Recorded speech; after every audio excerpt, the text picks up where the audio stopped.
Eu saúdo a todos com a paz do Senhor Jesus. Estamos dando início a um culto de louvor e adoração ao Senhor, culto da Igreja Cristã Maranata, e queremos saudar de maneira particular a você que recebeu um convite para participar desse culto. Você recebeu um link pelo WhatsApp, pelas redes sociais, de alguém que gosta de você, te convidou para participar desse culto e receber uma bênção. Seja bem-vindo ao nosso canal, seja bem-vindo à Igreja Cristã Maranata. Nós estamos, nesse período, realizando cultos todos os dias, cultos inéditos, sempre às 20 horas, para transmitir para você uma oportunidade de conhecer ao Senhor, uma oportunidade de ter uma experiência real com o Senhor Deus. Nós vamos começar esse culto e antes queremos informar que a palavra, a mensagem que será trazida, ela foi trazida no último seminário, no seminário da semana anterior, que nós tivemos, um seminário internacional, e a palavra será sobre o tema Viva o Rei, trazida pelo pastor Amadeu Loureiro. E eu convido você a viver mais uma vez esta experiência que foi maravilhosa e inesquecível daquele seminário. Nós vamos orar ao Senhor e eu convido a igreja, os nossos irmãos, a se colocarem de joelhos para clamarmos pelo sangue de Jesus. Você que está chegando agora, você pode nos acompanhar nesse gesto ou permanecer assentado, conforme preferir. Nós vamos então orar ao Senhor agora.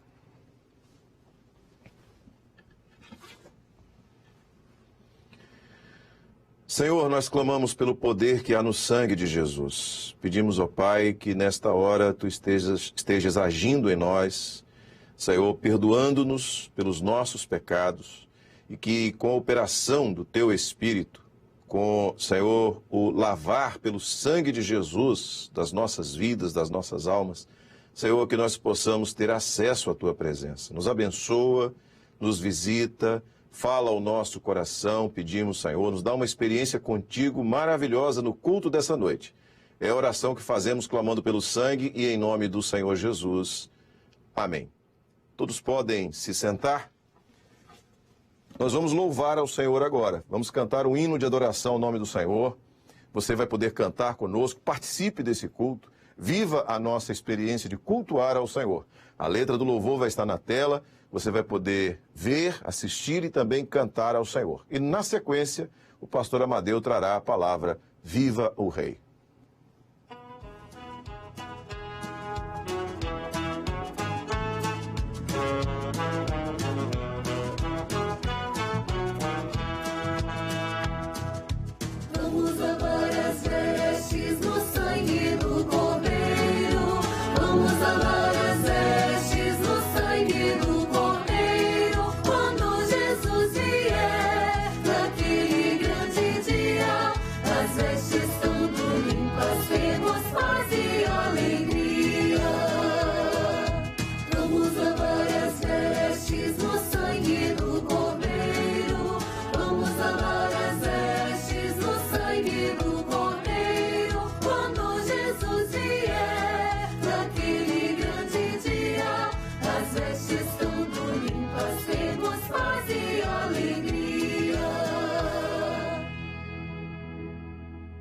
Eu saúdo a todos com a paz do Senhor.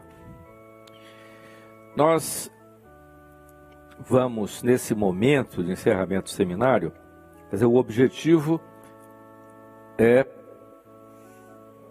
falar sobre o assunto que é Viva o Rei. Mas eu gostaria de, inicialmente, antes de entrar no assunto Viva o Rei, mostrar, nós tivemos nas últimas escolas bíblicas e também nos programas do Evangelho Eterno, um assunto importante, interessante, sobre Jesus no Velho Testamento, e um dessas abordagens foi sobre Davi. Eu queria dizer, já que ficou para que eu falasse sobre o histórico dessa obra, eu queria fazer um breve histórico, antes de falar sobre o assunto em si, que é Viva o Rei, um breve histórico dessa obra, usando Davi e a sua história. Eu me lembro, há uns dias atrás, eu entreguei uma palavra, e vou repetir alguma coisa nesse sentido. Eu me lembro quando eu cheguei ainda muito jovem, a igreja estava no seu início, 1971. E eu não conhecia a Bíblia, eu não era evangélico, né? Vim do mundo, das minhas experiências, aquilo que era até religioso, mas nunca tinha aberto Bíblia, nada. Mas eu comecei a me impressionar com algumas coisas. E a primeira mensagem que eu me impressionei muito foi essa aqui. Projeta para mim. Eu um dia entrei na igreja, tinha entrado, e o pastor Gedeldinho entregou essa mensagem. E tomou o seu cajado na mão e escolheu para si 5 seixos do ribeiro e pô-los no alforje de pastor que trazia, a saber, no surrão, e lançou mão da sua funda e foi chegando ao filisteu. Essa mensagem foi uma mensagem muito interessante, falando sobre Davi e Golias. Eu fiquei impressionado com a colocação ali do que estava acontecendo ali, a luta de Davi, o jovem Davi, contra o gigante filisteu. Tudo aquilo que aconteceu, a maneira como se travou toda aquela batalha. E era uma luta desigual. Um jovem contra um gigante. E o senhor estava mostrando ali a primeira batalha que nessa obra se enfrentaria. E a primeira grande batalha era exatamente essa. Porque já naquela época o senhor estava mostrando Davi como tipo dessa obra, naquilo que ele não tinha errado, naquilo que ele não tinha falhado. Então o início era Davi. O que tinha para enfrentar? Tinha que enfrentar o gigante. O que era o gigante? O tipo da carne. Então era vencer isso. De que forma que ia ser vencer isso? Com as armas que Saul tinha, com todo aquele aparamento que ele tinha? Não, Davi saiu para vencer usando coisas muito... Mas a primeira coisa muito interessante que ele usou foi o cajado. E depois ele passou no ribeiro, pegou 5 pedras e uma delas ele atirou e ali matou o gigante Golias. A primeira grande experiência que o senhor estava dando nessa obra foi exatamente como vencer a carne. E esse consórcio, que é o mundo que está associado com a carne e o adversário. Mas ali era a carne que tinha que ser vencida. O que seria a carne aquilo ali? Um monte de coisa. Um conjunto de coisas que você pode colocar dentro disso. Foi a primeira mensagem impactante. Como que você ia vencer? Né? Direção do Espírito, as águas do ribeiro, fala das águas, que fala do Espírito Santo, os elementos para atingir o adversário. Enfim, foi a primeira mensagem. Eu fiquei muito impressionado com aquele início. Mas vamos para o segundo. Ato contínuo, veio a segunda palavra. E houve uma longa guerra entre a casa de Saul e a casa de Davi, porém a casa de Davi ia se fortalecendo, mas a casa de Saul ia se enfraquecendo. Dentro ainda do assunto, o senhor começou a mostrar uma guerra, e nós começávamos a ter uma guerra daquilo que era a obra de Davi e a obra de Saul. A casa de Davi e a casa de Saul. Como que estava sendo feito aquilo? O que Deus queria? Havia uma sequência. Vamos lá, eu quero, antes de falar sobre... Não estou no assunto ainda não, hein? Mas só para poder vocês entenderem, porque pediram que eu fizesse um relato profético dentro da história de Davi. Vamos lá. Depois, outra mensagem muito interessante que o senhor começou ainda na história de Davi.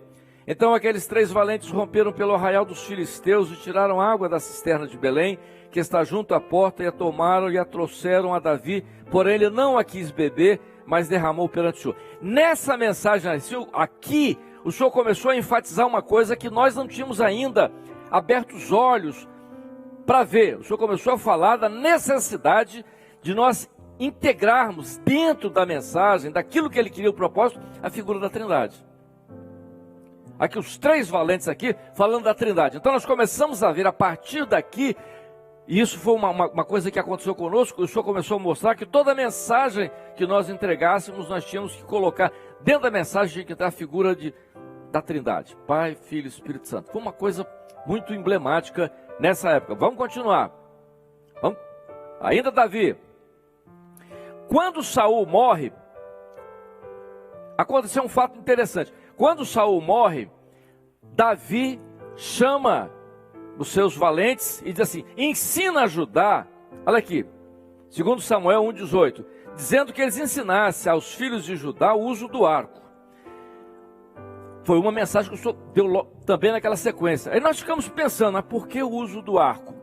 E o Senhor estava mostrando que nessa obra a luta não seria uma luta carnal, não é a luta corpo a corpo, não é a luta da razão, da ideologia, daquilo que pensamos, mas é uma luta da revelação, porque a revelação é que vai atingir o objetivo. Muito bem, a flecha ali seria a revelação, mas como ela seria lançada?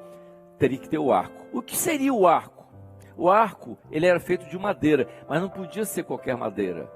Tinha que ser uma madeira especial, uma madeira que pudesse ter a elasticidade, pudesse ter a maleabilidade, para que ela pudesse lançar a seta, lançar a flecha. Então, o Senhor estava falando do tipo do homem que ele queria nessa obra. O homem, para essa obra, tinha que ser um homem maleável, um homem totalmente dependente do Senhor, um homem que seria moldado pelo Senhor. E o Senhor ensinou.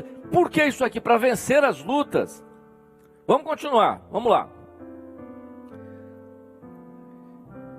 Disse mais Aitofel a Absalão: deixa-me escolher 12.000 homens. Aqui começa já mostrar um fato interessante dentro da nossa história. Nós estamos com 52 anos, vamos ver se isso tudo veio acontecendo conosco. Aqui acontece uma coisa interessante na casa de Davi. O filho dele, que nesse momento está no lugar do primogênito, ele tenta tirar de Davi o governo. Aqui a luta de Absalão para atingir o governo. A batalha, o que aconteceu? Absalão morre preso lá na árvore com seus cabelos, ou seja, os seus pensamentos. Foi a primeira batalha aqui dentro de casa, daquilo que foi gerado na casa de Davi. Davi sentiu muito, mas não teve jeito. Passa ao próximo.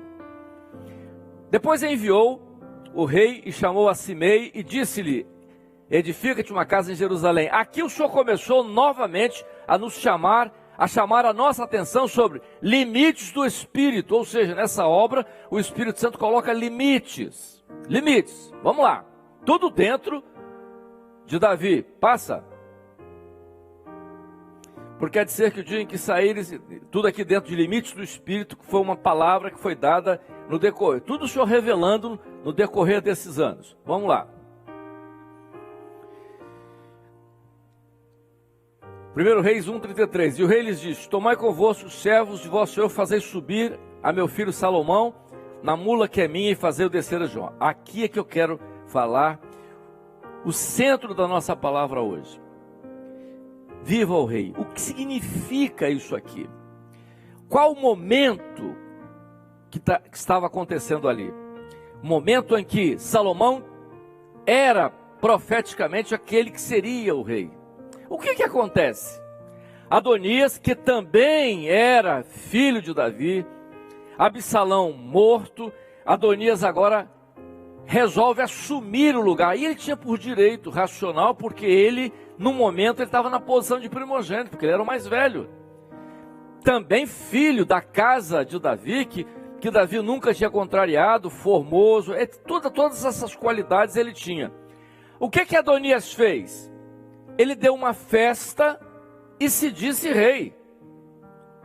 Convocou para a sua festa um sacerdote e um dos valentes de Davi, que tinha sido muito útil a Davi na batalha contra Absalão, que foi Joabe. Joabe foi especial na batalha contra Absalão. Mas aqui Joabe já não está mais com Davi, Joabe já está com Adonias.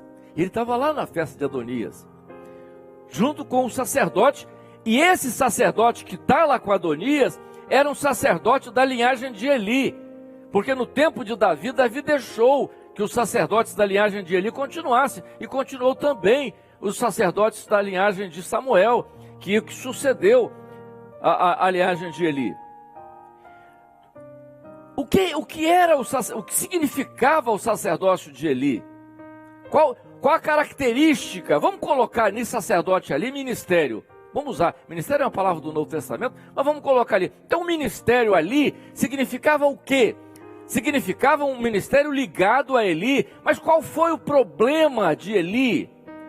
Chegou um momento onde o profeta disse que a casa de Eli, o culto que eles prestavam eram como, olha só que palavra dura, coice no altar.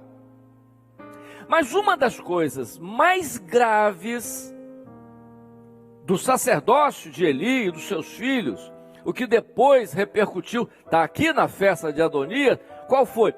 No culto levítico, Deus falou uma coisa muito interessante, dizendo sobre a ovelha. Quando você sacrificasse a ovelha, uma ordem foi dada ao sacerdote, o sacerdote não podia tocar na gordura sobre o rim, porque aquela gordura sobre o rim, ela teria que ser consagrada ao Senhor. Isso era orientação do Senhor. Mas por que a gordura sobre o rim? Então, e os filhos de Eli não atentaram a isso. O que aconteceu? Isso irritou profundamente o Senhor. Há um tempo, quando eu comecei a ouvir, eu vi isso na Bíblia, eu era estudante ainda, e comecei a me lembrar das aulas de anatomia, de uma gordura sobre o rim. E eu me lembrei de uma aula que o professor de urologia deu, e ele disse o seguinte: se vocês, amanhã vocês forem ser urologistas e tal, toda cirurgia que você for fazer, que envolva rim, você tem que ter cuidado, um cuidado especial quando você abordar o rim com o polo superior do rim. Porque o polo superior do rim traz uma gordurinha, um colchãozinho gorduroso que passa desapercebido, pode passar desapercebido, mas há uma coisa muito séria ali, porque dentro desse colchão existe uma glândula, naquela época era chamada de glândula suprarrenal, porque ela está sobre o polo do rim, hoje é chamada de glândula adrenal. Essa glândula é uma glândula importante, uma glândula endócrina, e ela produz, entre alguns hormônios, vários hormônios, mas existem os chamados 2 neuro-hormônios que são importantes, que é a adrenalina e a noradrenalina, por exemplo. Esses hormônios estão muito ligados à emoção. Quando você toma um susto, o que acontece com você? Você toma um susto, você fica pálido, ou você fica envergonhado, você fica vermelho. Ação, então, dos neuro-hormônios. O que significava isso? Então, o que significa isso? Então, esses hormônios estão intimamente ligados com a emoção. Olha que coisa interessante, se Deus se aborreceu com Eli e com seus filhos, porque eles fizeram isso, o que profeticamente ele estava dizendo para o sacerdote?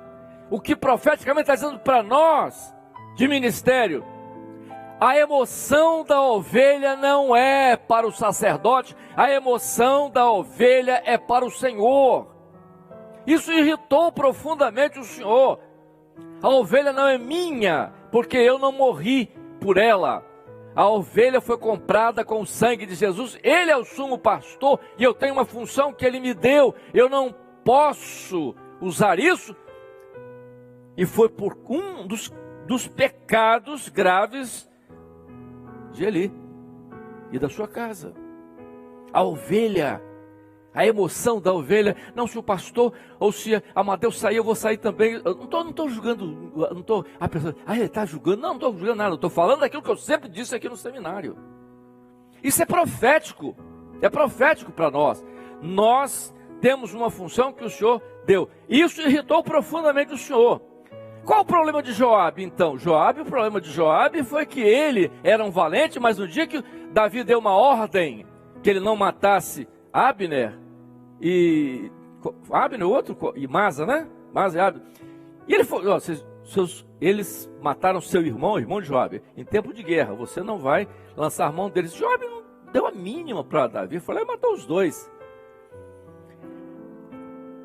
O que o Senhor estava mostrando ali? Essa obra é de disciplina, essa obra de governo. E o governo é do Senhor, não é meu.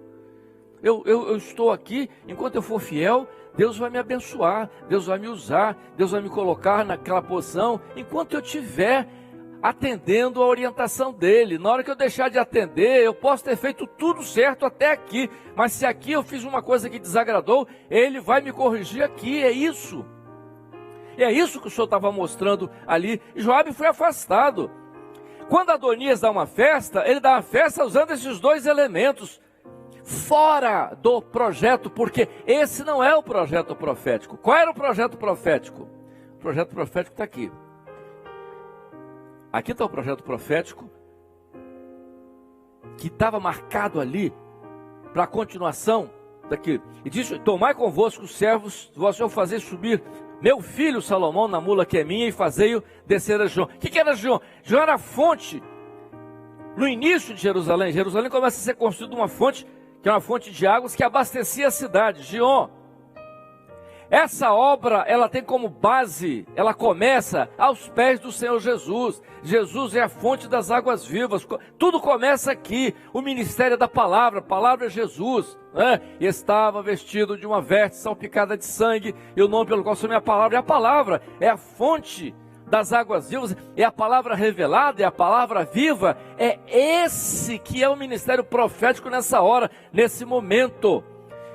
É lá que começa. E Davi diz o seguinte: a mula que é minha. A obra tem a característica dela. Todo mundo sabia a mula que era de Davi, porque eles usavam naquela época as mulas dos príncipes. É uma coisa muito interessante, a história fala isso, lá no Cântico de Débora. Elas eram brancas porque elas eram albinas e eram raras, porque é uma condição genética. E todo mundo conhecia porque elas eram raras. Então, a mula do rei era conhecida. Então, a obra do Senhor é conhecida porque ela está estabelecida na palavra.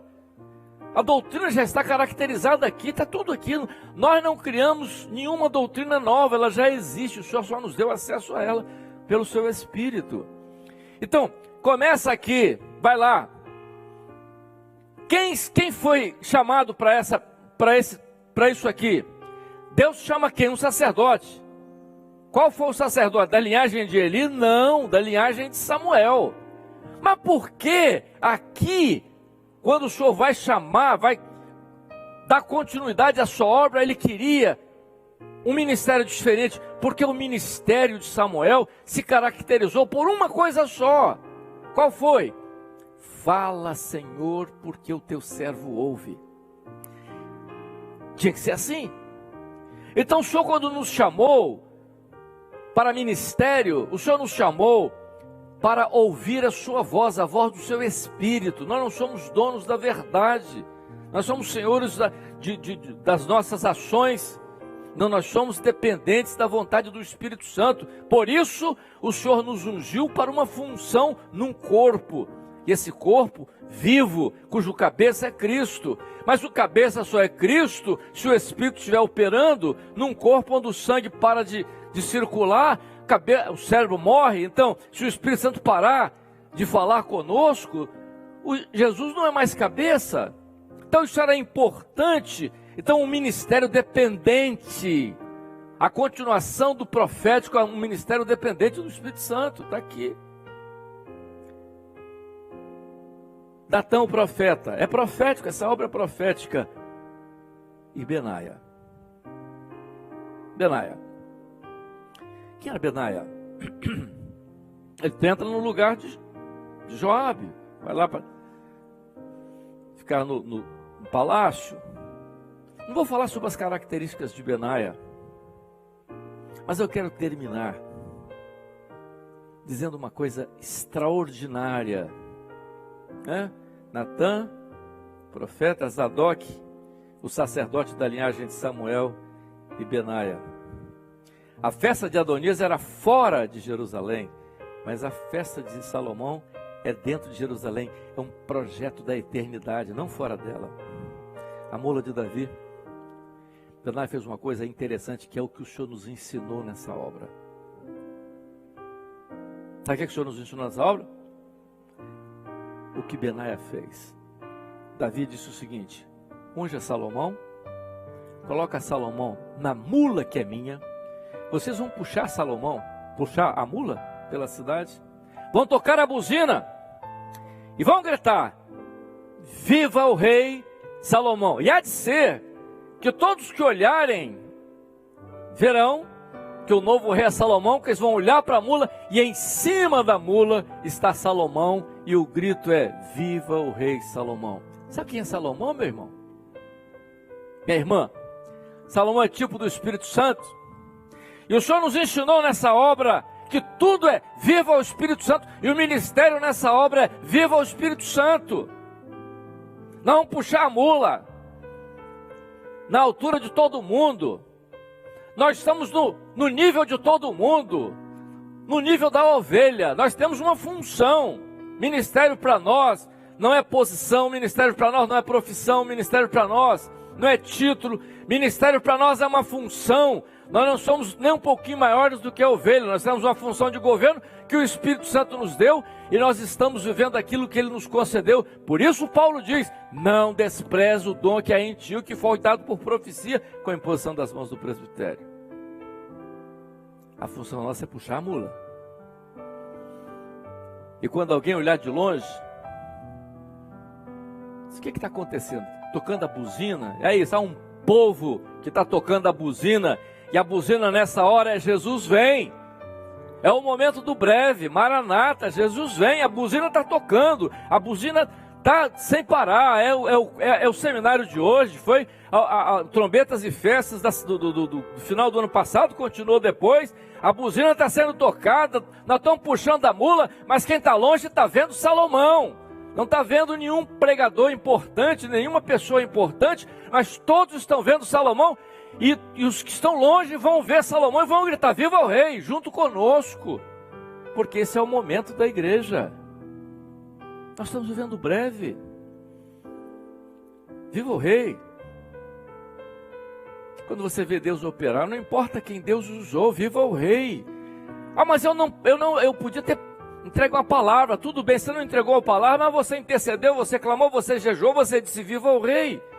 Ah, eu não entreguei nenhuma mensagem nesse período lá, podia ir lá, gravar uma mensagem para passar para o presbitério, alguma coisa. Tá certo, não tem tantos pastores, você poderia até ser melhor que outros, não tem importância, mas você intercedeu, você orou, você jejuou, você puxou a mula e gritou: viva o rei. E muitos olharam e viram Salomão sobre a mula e disseram: não, nós vamos seguir o rei também e vamos passar a gritar: viva o rei. Viva o rei. Essa obra é viva o rei. Nós podíamos parar tudo e não dizer nada do que foi dito. Mas nós chegamos agora, nesse momento importante da vida da igreja. O mundo todo, as pessoas, o que está acontecendo. Essa obra é linda e maravilhosa, profética, extraordinária, maravilhosa. Mas há um povo que está dizendo: viva o rei. Nós só podemos fazer isso.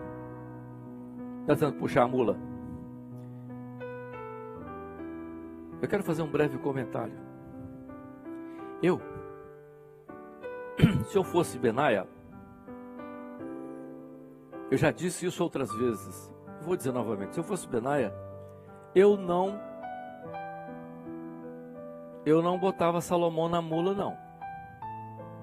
Falava: Davi ele é muito novo, eu vou montar na mula, vou botar Salomão na garupa. Vou entrar pela cidade, vocês tocam a buzina, vão tocando a buzina, todo mundo tocando a buzina. Viu? Quem que está na mula? A mula é de Davi. Quem é que está lá? É Benaia. E aí, Benaia? Benaia. É o novo rei. Que coisa maravilhosa. Olha, nós temos um novo rei, mas todo mundo vendo Benaia. Benaia, e aí, como é que está? Diz: não se preocupe não. Salomão está na garupa. Todo mundo olha, vê Benaia, mas atrás de Benaia está Salomão na garupa. Não, meus irmãos. Nós não estamos montados na mula, não. Nós estamos puxando a mula. Em cima da mula está só Salomão. Nessa obra, você vai olhar e você não vai ver homem algum. Por melhor que ele seja, por mais valente, por mais extraordinário que ele seja, você não vai ver homem algum. Você vai ver Salomão e você vai gritar: viva o rei. Viva o rei. Viva o rei. Não sou o único a dizer viva o rei, mas nessa obra todos estão dizendo viva o rei. E esse é o momento. Eu gostaria de terminar só dizendo isso: viva o rei. É o que nós estamos fazendo. O que você está fazendo aí? Na intercessão, no clamor, ninguém liga para mim, né? Não tem nenhuma palavra. No trabalho de senhoras eu sou tão útil, no trabalho de crianças eu sou tão importante, no trabalho, mas nunca ninguém falou nada, o pastor nunca me elogiou, nunca disse nada, né? Eu fiz isso, fiz aquilo, não importa. Você está dizendo, viva o Rei, viva o Rei. A caminhada é da fonte. A buzina está sendo tocada? A buzina está sendo tocada. Então vamos continuar tocando a buzina, viva o Rei.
Senhor, nós bendizemos ao Teu nome com glórias e aleluias, ó Deus, pela Tua presença neste lugar, por aquilo que Tu tens feito, por aquilo que o Teu Espírito tem realizado.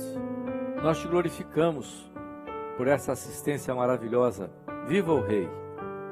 Em Teu nome dizemos, Senhor, que a graça maravilhosa de Jesus, o amor de Deus, as doces e eternas consolações do Espírito Santo seja convosco até a volta de Jesus. Amém.